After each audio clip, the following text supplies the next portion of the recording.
অনেকটা সময় পর্দায় অনুপস্থিত থাকার পর অবশেষে ফিরলেন ঢালিউডের চিত্রনায়ক আরিফিন শুভ, তাও একেবারে নিজের স্বরূপে।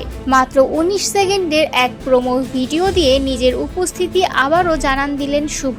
তার ফেসবুক পেজে পোস্ট করা ভিডিওতে শুধু ক্যাপশন আসিতেছে, কিন্তু কি আসছে সে বিষয়ে বরাবরের মতো রহস্যই রেখে দিলেন নায়ক। ভিডিওতে যা দেখা গেছে তার রীতিমতো শিউরে ওঠার মতো। নৃশংস নির্যাতনের এক দৃশ্য, যেখানে শুভর চরিত্র এক ব্যক্তির প্রাইভেট পার্টি আগুন ধরিয়ে দেন।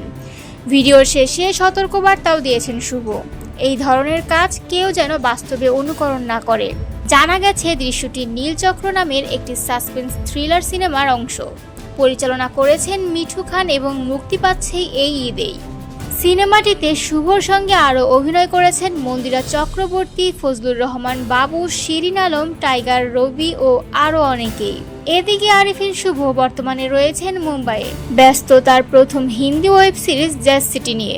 সামনে রয়েছে আরও 4টি প্রজেক্ট: লুহু, ঠিকানা বাংলাদেশ, নীলচক্র ও নূর।